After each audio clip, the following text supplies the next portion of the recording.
directions that it's gone. So Whitney, you had mentioned to me that you come from two very different backgrounds. You do. And so it would be really nice to hear, what your background is and what your background is from a professional, technical. And then also I want to take you all the way back to the very beginning when you were a young child and just kind of get to know you a little bit more. So Whitney, you want to tell us a little bit about your background? Yeah, so my entrepreneurial journey is not very conventional. I haven't really been involved in it outside of when I met Parag in college and joined up. It wasn't what I always thought I would do or aspired to do. I'm definitely really grateful for the career journey that I've had. My background is in marketing and PR. I went to the University of Minnesota for the School of Journalism, and I wanted to work at a really big agency. That was my dream. And so I got my first internship at a public relations agency my sophomore year of college before I really declared my major, and found out that I really loved the PR side of it and declared my major.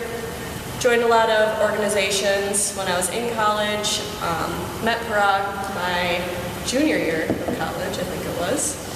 And the way we started working together, I was on the club gymnastics team at the U of M, and one of my fellow gymnasts was in a school project with Parag, and they needed a PR component to their school project. And so she asked if I would come over after practice and teach them a little bit about the PR marketing side of it, and so I did.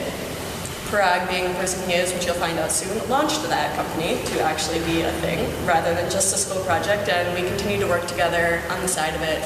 After I graduated, I did go to a marketing agency and worked there for 2 years, and just really learned that what I wanted out of my career and what I was working with Parag didn't really align, I guess, with the path that I was on in the agency world.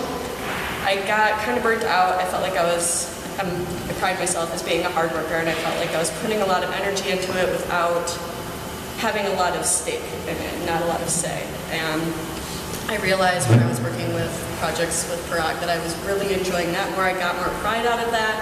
I felt like my work was more meaningful to me. So I called Parag up on Friday and said, I'm putting my job on my plate, starting full-time, hope you're ready. And that's how we joined forces full-time. That's how I ended up getting into this full-time. And so my journey is just, it happened kind of randomly and all through more of the traditional form of wanting to be an agency, going through that very traditional career path, and then one day realizing it wasn't for me. Right. And calling you up. Well, how awesome is it that you actually had someone in your life where you feel confident that, I'm going to take a risk and I know everything will be fine. Goodbye, what I knew, and hello to what I don't know. Yeah. So, that's scary. You, but that's awesome. Still the best decision I ever made. I wasn't ready for it at all. You were not ready for it? I didn't know what payroll was at the time. So tell me a little about your background. My background, I grew up most of my life in Chicago, and I've always kind of had this psychotic craziness to me, I think, in the world.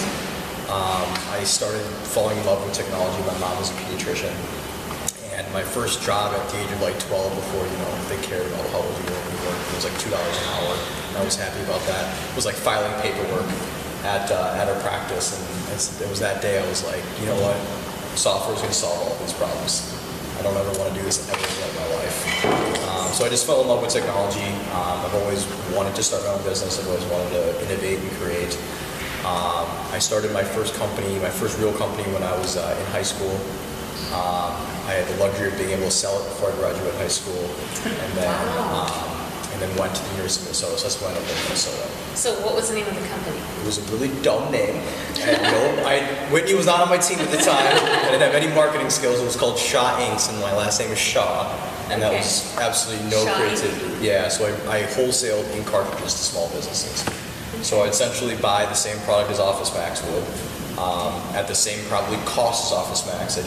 My parents were still, giving me food and not making me pay rent. So I essentially just made less margin and sold the same product to a bunch of offices. Brilliant. I would never do it again, but it was cool to be able to learn how to sell at an early age. I think that was the biggest thing for me. I definitely learned the skill of just being able to go out there, meet with people, not being afraid to hear the word no, and it's a lot easier to sell when you're cute and young, I think, than it is today. Well, I think you're still cute. Yeah. Oh, wow, thank you. So did you have other friends that kind of helped you with this first business, or were you just doing it yourself? Not initially, but then I ended up hiring 3 people at the end of it. So we had 3 employees. I remember my first year I didn't know how to pay taxes properly, so I think I filed that incorrectly. The IRS let me slide on it. But yeah, so we had 3 employees, part-time employees by the end of it, and they would help me, get all the cartridges to all the right offices, things like that. But we just drop shipped everything in the offices. It was great.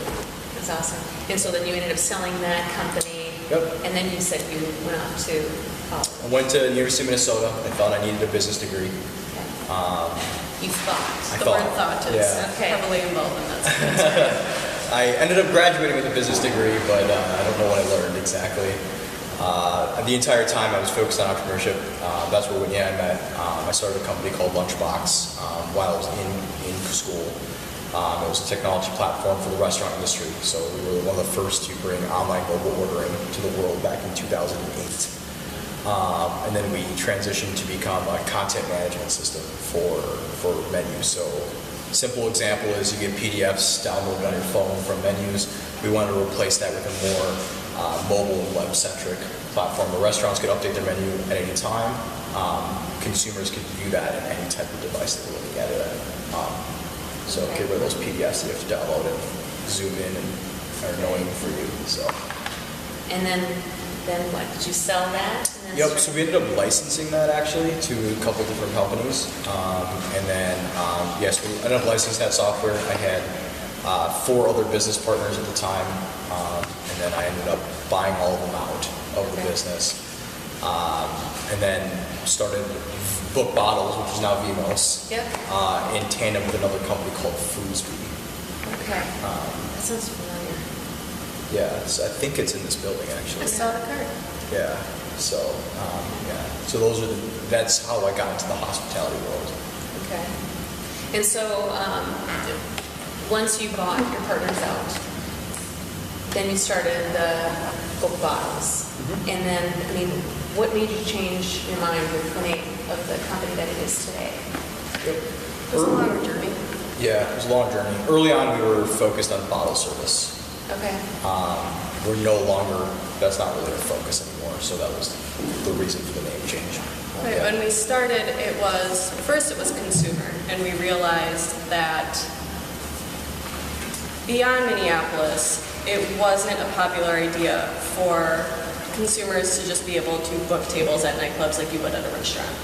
In the coast and in the more savvy markets, they want to have control over who sits at those VIP tables and to have that level of experience and to have that image, so to speak. It's a more superficial industry.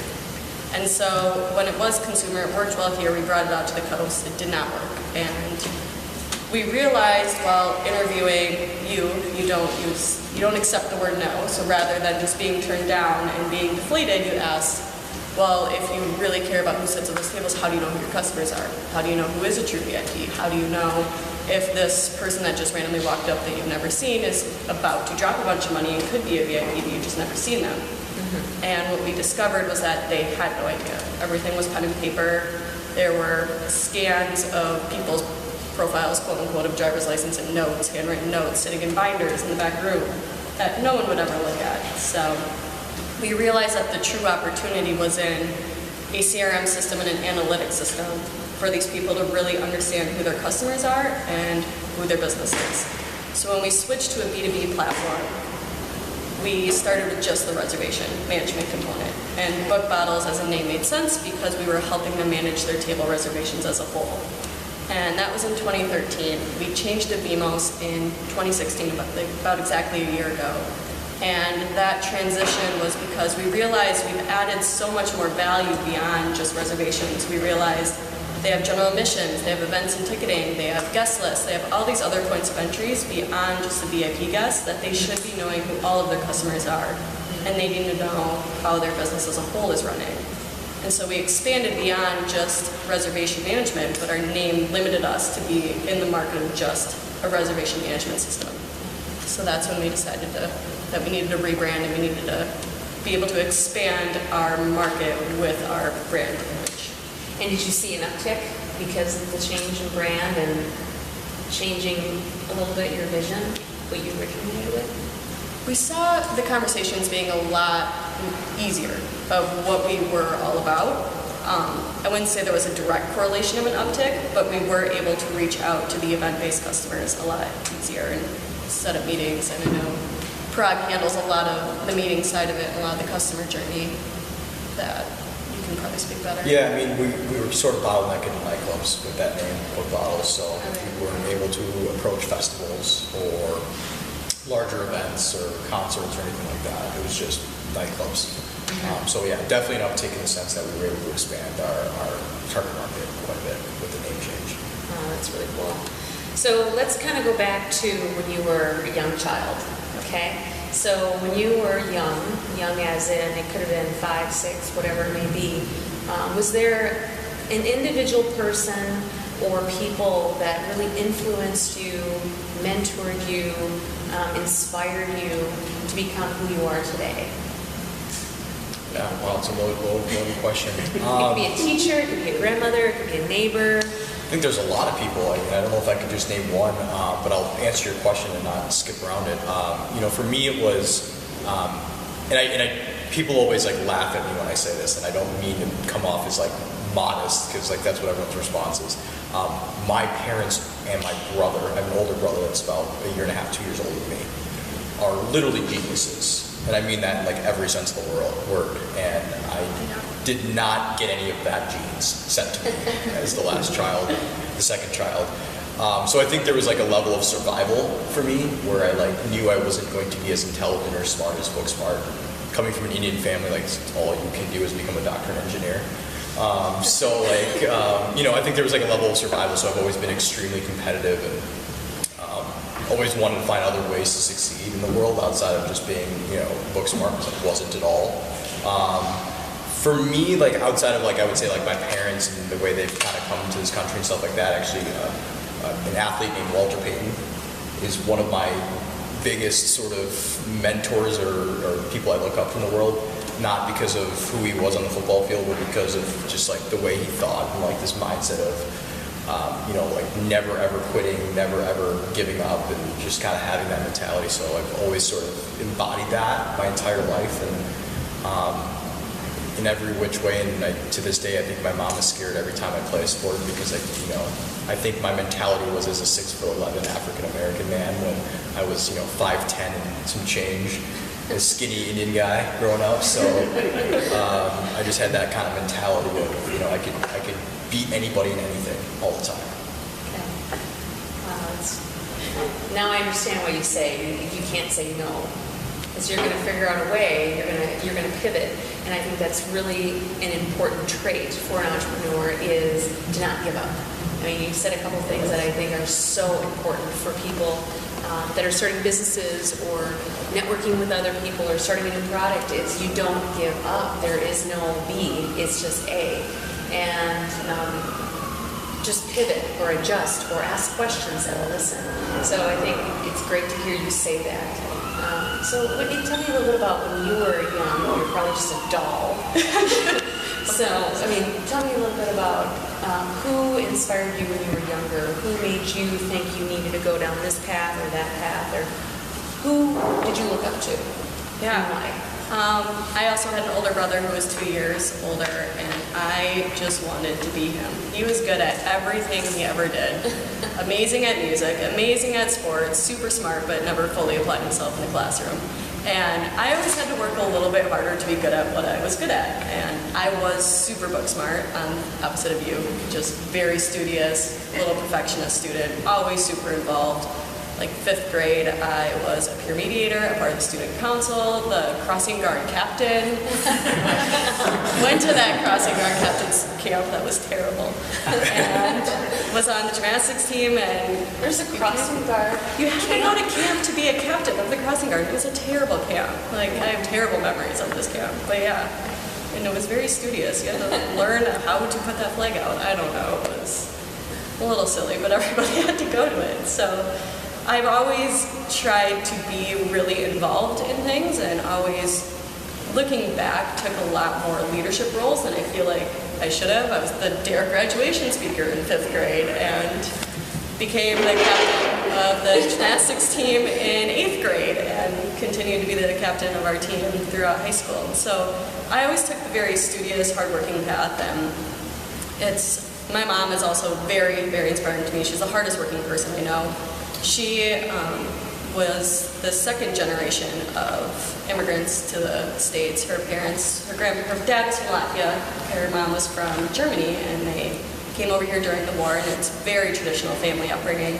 There was 1 son and 4 daughters, and none of the daughters were allowed to go to college and get an education after high school. My mom didn't agree with that. She didn't go to college, but she did teach herself computer science. She's a manager in the IT department at Hermel, a large company, and she taught herself that, worked her way up the corporate ladder, and I always remember her being the hardest working person I've ever met to this day.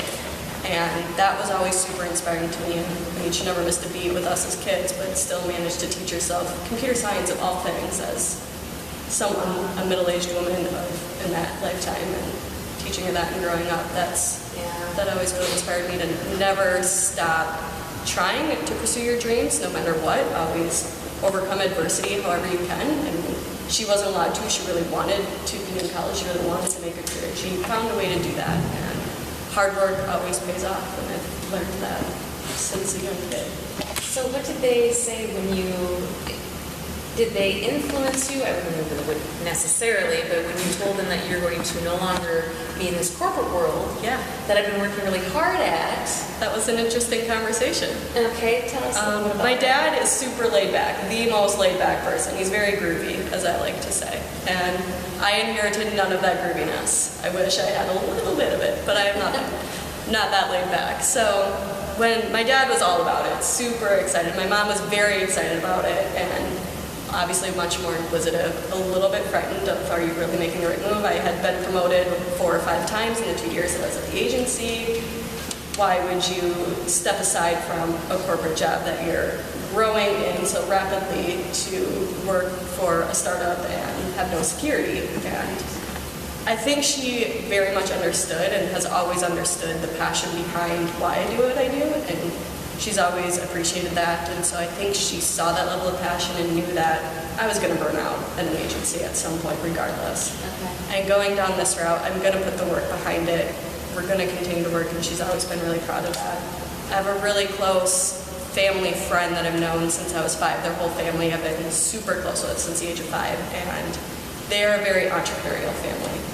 And her dad has started several businesses and has been very successful in business. And so when I decided to make this leap, I consulted with my best friend, who's the daughter of that family, and along with her parents, and just talking about it, like, this is scary, why would I ever do this? And they were really motivating in that and really helpful, and sometimes you just gotta try the risk. You're young, what's the worst that's gonna happen?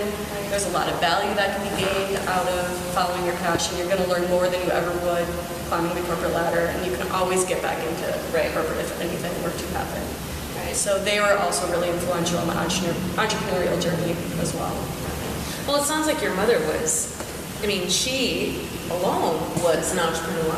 Yeah, because she took things upon herself to learn and do things differently than in the box of this is the direction that you go and these are the rules and the regulations. So she took it upon herself and you did the same thing. So I can see how they would support it. Yeah, absolutely. So it's kind of interesting. I continue to hear the same thing over and over when I'm interviewing entrepreneurs such as yourself, which is never giving up and taking that risk and being creative and listening, and the people that are surrounding you, help support you and help you make really good decisions. So the next question I had was, you're here in Minneapolis, your company is growing. Do you see yourself going outside of Minneapolis, or why would your business be here in Minnesota? Besides, you were going to college here, you have a family here, but would it ever be to the point where you go to California or, Boston, or tell me a little bit about why Minnesota. I can give you my response, and my response is probably like a very unemotional response because I don't really have too many ties here. My family's not from here; they don't live here. Being in this city has been super interesting. Like, there's a huge opportunity here. I think I travel a lot and go to these other markets, and you look at this quote unquote Silicon Valley, right? Yeah. I would argue it's probably the worst place to start a company today because of how much competition there is and how expensive it is to get started. And, you don't really have a choice but to raise $20 million in venture capital, Series A round of financing to just hire people out there, right? I think Minneapolis is this awesome opportunity where you've got a super educated community, right, for the standard of living that is here. Even Chicago has got a much higher standard of living than Minneapolis does. So, just based on that, I think it's a great opportunity. I think I do see ourselves staying here for a while, and not to say that we won't hire people outside of Minneapolis. We do already. Not to say we won't have offices or branches outside of Minneapolis. I foresee that definitely happening. But I really, like, beyond this company and what Whitney and I are doing, I would love to build a city. I'd love to build a true city, and I think Minneapolis has a really cool opportunity here. It's not there. Not there yet. There's a lot of work that needs to happen, but the potential is here, and things every day motivate me to see and see this thing grow. That's exciting. A little bit about why are you going to stay here? It's funny, Prague and I have talked about this many times, about why are we here, should we move, is that a better option for expansion? But what really comes down to two things, and Prague talked about this already. It's the education and the talent pool is absolutely here. We have a lot of talent here that you don't find a lot of other places. The cost of living, as you said, is lower, so that's a huge perk from a startup perspective, but also the loyalty is here. Where we as Minnesotans are super loyal, and you don't find that as much on the coast. They're bopping to the next big thing. It's a lot about the money. It's not always about the product at hand. And we here at Minnesota are super loyal about people and about products and about local companies. So when you find that talent that is loyal, that's something that's super special. You find those people that's really going to help your business grow beyond just come in and do a job. And that's also part of the reason why we stay, is we really believe in this community because of the talent and the loyalty and the cost of living, that there is such a big opportunity to build something greater. I mean, we have huge visions of what we'd like to create here in the startup community and continue to provide and build a true ecosystem here. And that's really what inspires us to stay here, take inspiration from the coast. And we do hire outside of Minnesota, and we do have a lot of customers outside of Minnesota, but I think what we can do here locally is very exciting. That's really exciting to hear. It's like, again, I continue to hear the same thing. The reason for Startup Grind here in the Twin Cities is I wanted to help showcase successful entrepreneurs and have everybody learn from the successes and the failed successes, because a lot of times you're not necessarily going to know what a success is unless you have failed. So with that said, is there anything that you'd like to share with everyone that... Be open to more new ideas. We need to be open to helping entrepreneurs, supporting entrepreneurs, right? When we started, it's funny because when we started BookBottles, now Vēmos, we started in Minnesota, and we would give away our product for free, literally, to every single nightclub in Minnesota, not there's a lot of those. And everyone turned us down, except for like one or two. And we were like, okay, well, this is dumb. So we went out to New York and we got a bunch of customers. And now the same customers here are paying us $200-300 a month when they could have gotten it for free years ago. And, just because they needed validation. They needed validation that this was happening, that this was a product that other venues used across the country. They just wouldn't be willing to implement it. Well, what about you? When you're looking back at, I mean, it sounds like all you've had is successes.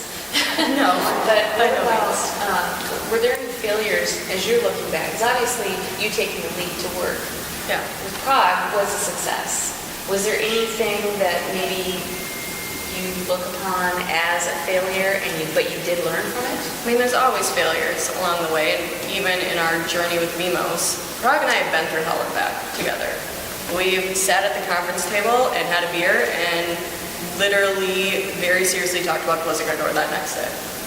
So we've been through some pretty tough times together, and during that, we both just realized, like, what else would we do? We just want to continue to do this. So what's the point? Let's just fight for it and try to get it back up. And we did.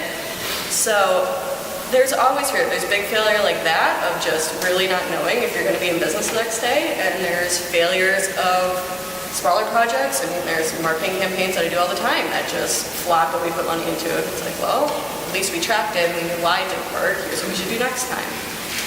I believe that it's important to fail. We've even put this in our core values that we have when we bring on new teams. And the whole point is to be fearless and to just go for it. And you can't let failure stop you. And if you do, that's where people let you down. And so for us, failure is super important to learn from it, but you also have to be able to put an analytical viewpoint on it of how you got there. Why did it fail? If you would have done it differently, would something have happened, or is it just like a bad idea altogether? And that's important to know, and that's what we try to put our angle on, is just why did we do it this way? What went wrong? No matter if it's a small project or if it's a complete business that I've been a part of some other early businesses. We've launched a couple that just were very small scale and we decided not to do anything with. So, I mean, there's definitely been times where you just don't know what you're doing and you just have to sometimes put it out there, but also know what your metrics are and know what the benchmark is as you're deciding whether it was a success or whether it was a failure, and what are you going to do about it? That's what matters most. It's not that you did fail, it's not that you've had a full life of success. I would say if my past was all successes, I haven't even touched the ground of being in business yet, but luckily we've had some of that. But it's not really about the fact that you failed or succeeded, it's what are you going to do about it? What's your next move? And I think that's the most important step. Yeah, I agree with that. I'd like to open it up to any of you if you have any questions that you would like to ask.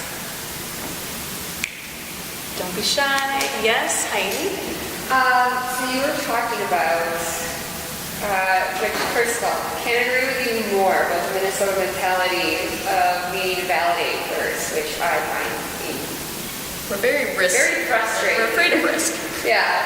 And so you're talking about working with Minnesota companies on early stages, trying to get them to be those early adopters before the chasm or whatnot, but then going out to New York and bringing it back. What are those conversations like coming back? So I've done a couple of similar things, and some companies, are like, oh my gosh, I'm so glad that, you were able to have this experience on a different market and, grew and improved the product, and now we feel much more comfortable with this case study, and, no problem, no worries. But some companies have those sort of blinders on still of remembering you in the infancy, and they can't get away from that. Did you have any kind of conversations like that? And then if you did, how would you overcome those challenges and get them to take off their glasses and see that you have evolved, you have that more validated experience? I think a lot of those conversations almost stem from not caring. I think a big problem that I've always had in my life, and Whitney is like great at helping me not have this problem as much, is like worrying about who your target market really is, right? So I think a lot of us entrepreneurs at the core just like want to get everyone to be your customer. Mm-hmm. The reality is not everyone is going to be your customer. Even if that was possible, it's probably bad for your company early on because you're going to be taken in a lot of different ways. So I think that at the end of the day, realizing that Minnesota businesses were not our customer was actually really powerful for us because we get to focus on, like we have a saying now within Vēmos, right? Not only is our target market, nightclubs, concert venues, and promoter groups, but it's also those groups that care about growing their business using data and analytics. And for us, that didn't fit what traditionally was the conversation we were having here in Minnesota and in the Midwest in general, for that matter. And that felt more like the conversations we were having out in LA and San Francisco and New York and Miami, where they really cared about that. And so when we have contacts here and when we had these discussions, it was more from a consulting level. It was, hey, we're doing this here, this is how they're succeeding. And I think people naturally, when they're not doing as well, want to aspire to be a better venue or a better business. And then they sort of started saying, well, what if we integrated this? Well, what if we started doing some of these things? And I think that's how people started jumping on board here locally. We tried to take, or at least I personally, tried to take the emotion out of our customers, and I know I've challenged you a lot about that. Looking at the data of who our target market is, and if someone challenges us, it's like, do we care about them? If they actually just didn't go with us, would that be the end of the world, or should we focus our energy on people who actually want this product and need this product? And that was a really big pivot point for us when we were trying so hard to get everyone here to like us and to use us and to be a part of our system. That was that much more time that we were spending that we were not spending on the customers in California, New York, and Florida who truly wanted to use our product and wanted to help us evolve. And once we stopped caring and just said, okay, they're not our target market right now, let's focus here instead, and eventually we'll bring it back in. Once we did that, we were able to evolve our product so much faster and at a better pace because we were taking insight from people who actually wanted this type of product rather than forcing people to use it and then trying to get the feedback. And then we found once we stopped putting all our energy into them and stopped caring about them and just grew our business, they started caring more about us and started reaching back out to us and asking us, how should we be doing this? How do we implement this? What have you seen that's been a success here and here? So it's kind of interesting when we just took the emotion out of being well-liked here in our target market and decided that, you know what, this is a business, we need customers, we need to focus on the customers that make sense. That's when things started to grow better, and then eventually the Minnesota companies started coming back to us. Thank you. Anyone else? Yes. All right, so you mentioned we got a lot of work to do here in Minneapolis, or the Call of Minnesota, right? From a climate perspective, could you maybe share some of your thoughts on some of that work that needs to be done, or what some ideas that need to happen for that environment to be more friendly to startups to invest in? I know it's kind of a big scope. I think it comes down, when I really break down the core issue, it comes down to getting more involved in that environment at the education level. I've grown up in Minnesota public schools since kindergarten and then went to a Minnesota university, so I've been in Minnesota my whole life. And I've always been taught to work hard, get that corporate job, climb the corporate ladder, and really have that security and build your career that way. And I was never once informed that I could have a career being an entrepreneur and doing my own thing. And it's sort of, when I did make the leap, with some friends it was very exciting. Some people it sort of seemed taboo, like it was a cop-out to go for your own startup, that you weren't making it as well and therefore you had to do your own thing. I don't feel like it's celebrated as much here, and I don't feel like it's rooted as much in the educational level that this is a valid opportunity and that you can be a part of a community outside of corporate life. And we're just so saturated with corporations that it makes sense, and that's a very great career path for a lot of people, but I was never really informed of another option. Well, and I think that it's really nice that we have co-working spaces like this, and we have meetups, and we have opportunities to meet. You know, I've never met two of you in person, but I know that I would have, if I would have met you maybe a year from now, we would be, you know, continuing to hang out and relationships would continue to grow. And I think that's what's so exciting about these types of events. It's where you're meeting new people that you would have never met before. You're hearing great stories on how you can either improve or meet new people or network or just give back.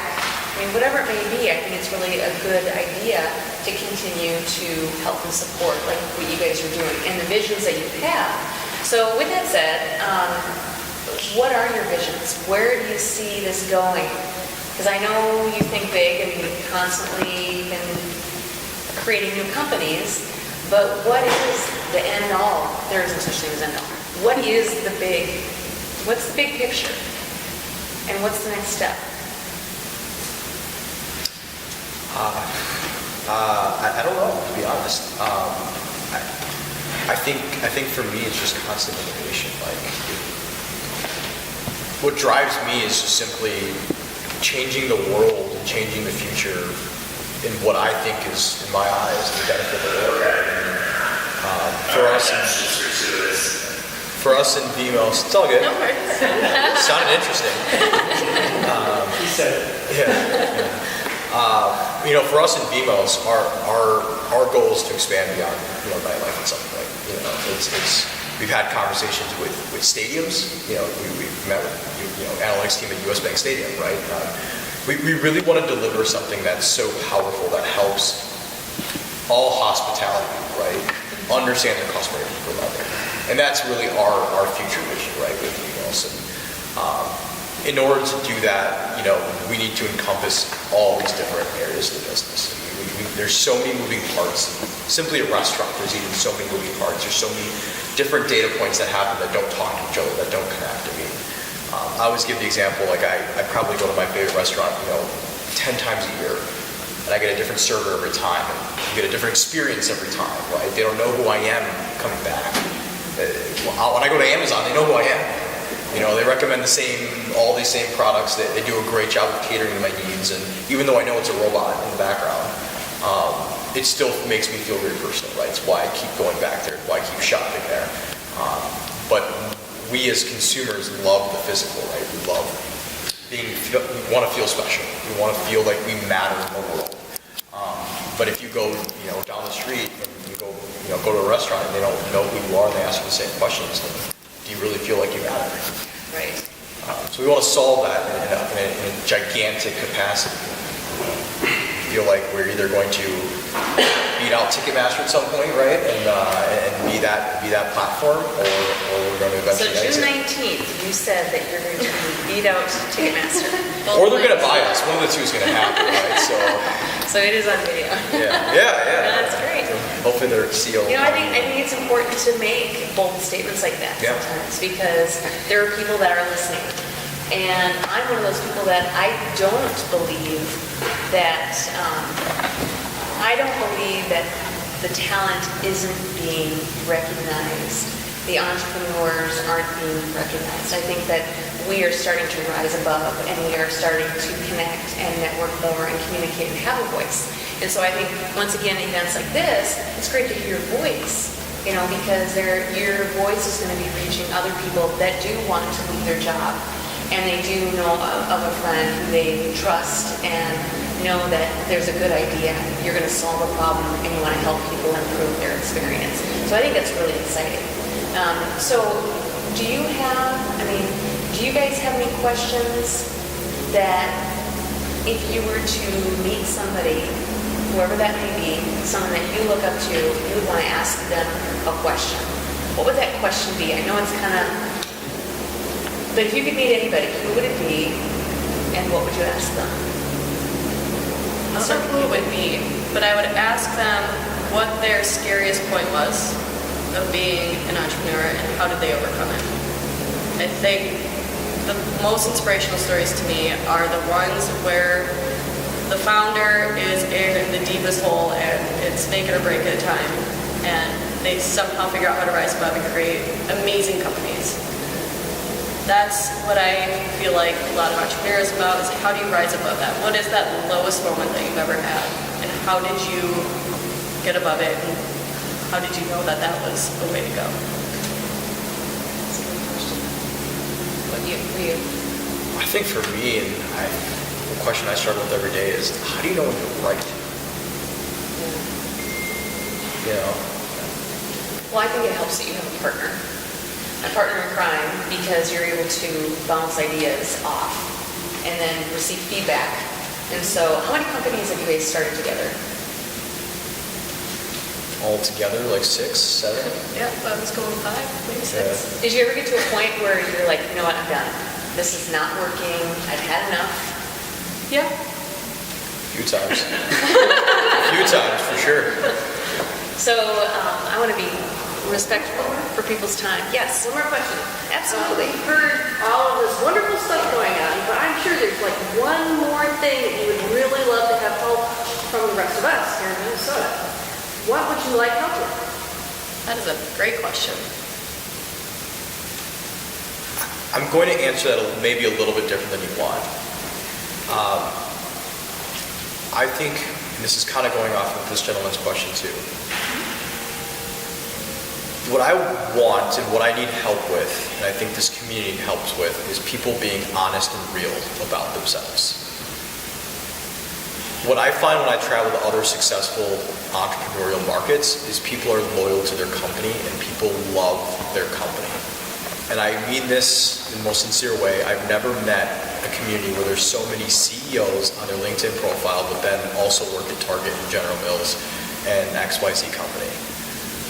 I think there's nothing wrong with working for a startup and not being the CEO and not being the president or whatever.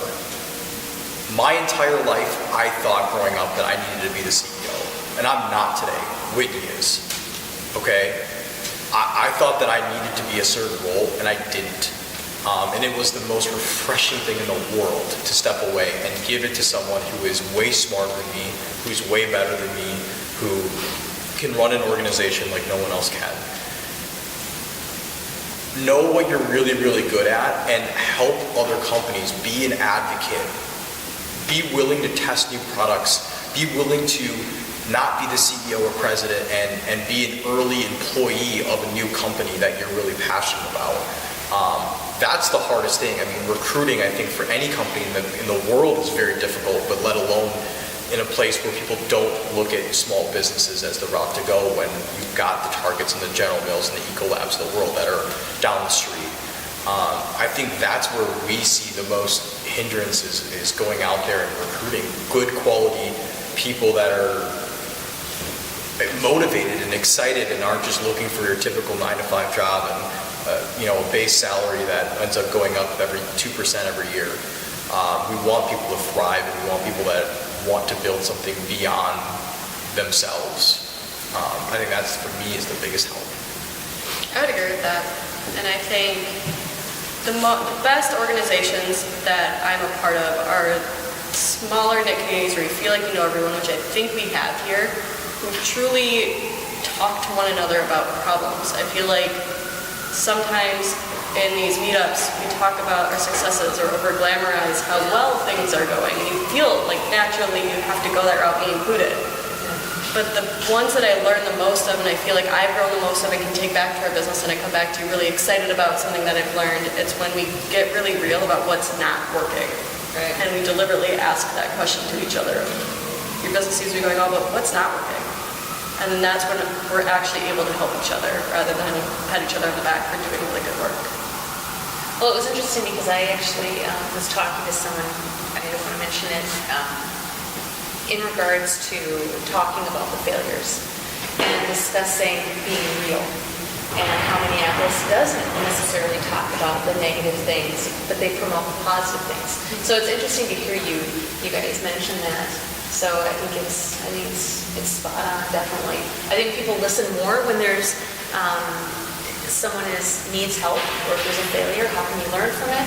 But also, how can you help them adjust or change or think of things a little bit differently? Like you not accepting the word no. You pivot and you... I think we've hired really poorly. We've struggled a lot. We've hired the wrong candidates more often than hired the right, but luckily the right ones have stuck around. Yeah.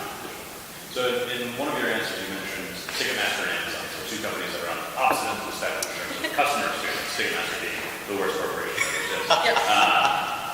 Now, I know that you guys are business-facing, and that's what your customer pool, but do you see a 2.0 or a pivot point to which you would go towards a customer focus, maybe like some sort of subscription model or something that engages people on the customer side that encourages them to attend the venues that you guys are partnered with to make a big recycling circle? I love that you asked that question because we fight about this daily. It would be kind of the other direction, obviously. So. We fight about this daily, that is true. We're definitely going to have different answers for this question. I will first start by a lot of people bucket us in Ticketmaster.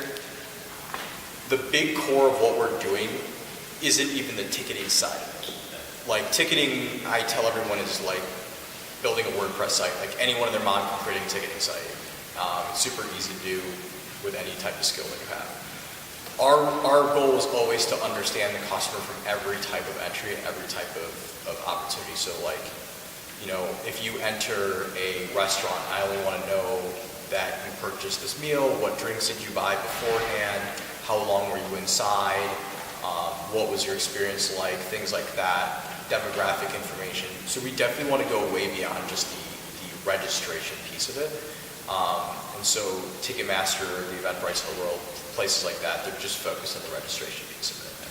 So we want to go beyond that.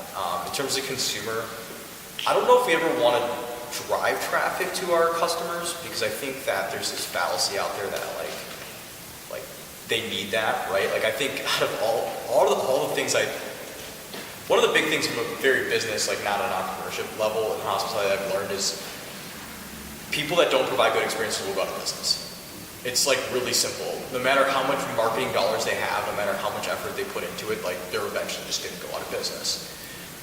And I think a lot of desperate restaurants, nightclubs, hospitality venues, oh, solve marketing for me. And I think like Whitney does a great job of writing articles and like is like a marketing guru, and so she gets calls all the time from like potential customers like, can you just do my marketing for me? Can you just make me successful?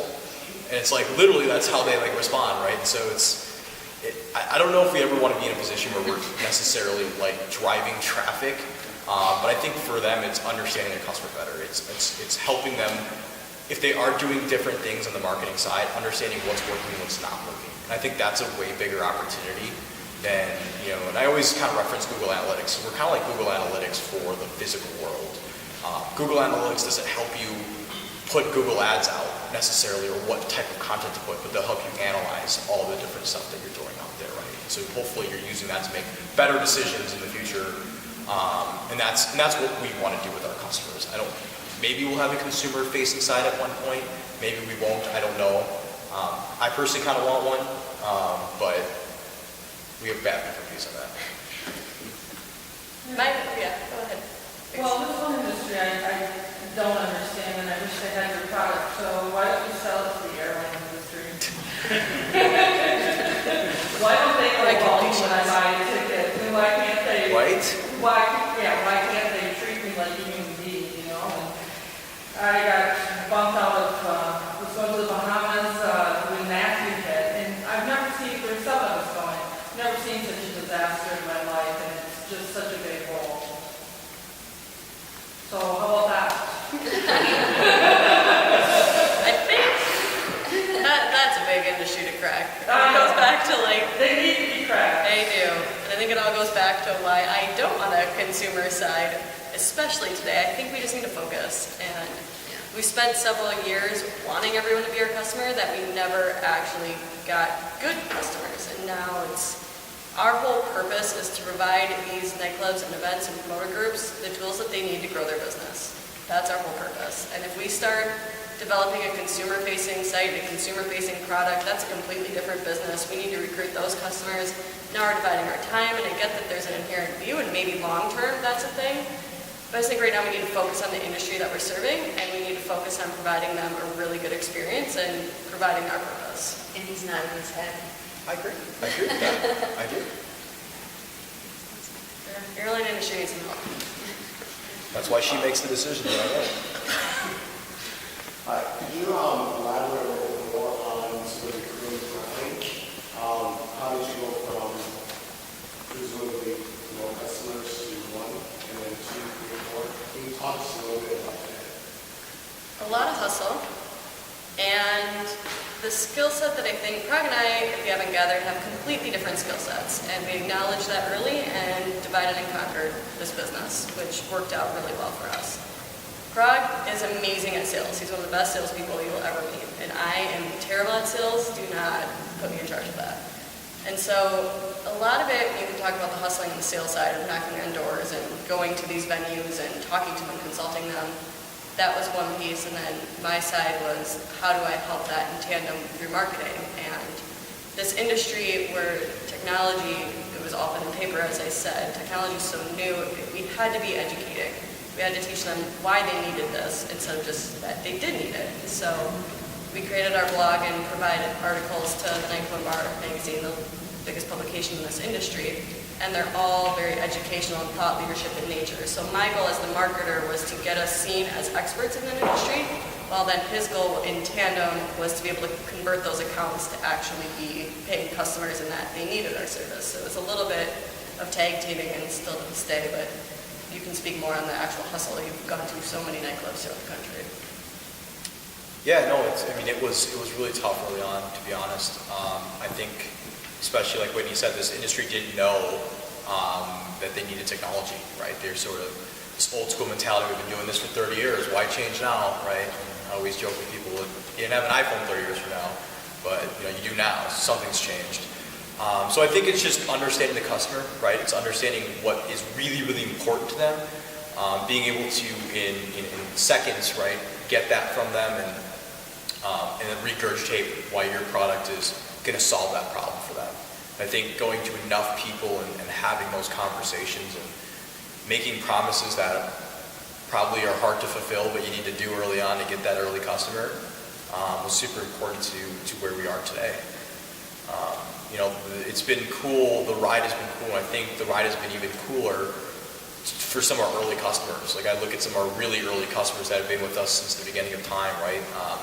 3 years. I would love to actually interview them sometime and just ask them what their whole relationship with us. I think the most awesome feeling for me is seeing someone use your product and actually see that happen. And there's so many changes that have been made over the course of time, and I think they believed. I think your first customers will always believe in what you believe, right? They'll believe in your vision, your passion, your drive to what you're building, and they're willing to go along with the ride. And those are the customers that are going to be your biggest advocates, at the end of the day, and you're going to make them the most happy and things like that. And so you need to find those early adopters, and those are super critical. And I think we had to go through a lot of places to find those early adopters. But when we found them, they really shaped our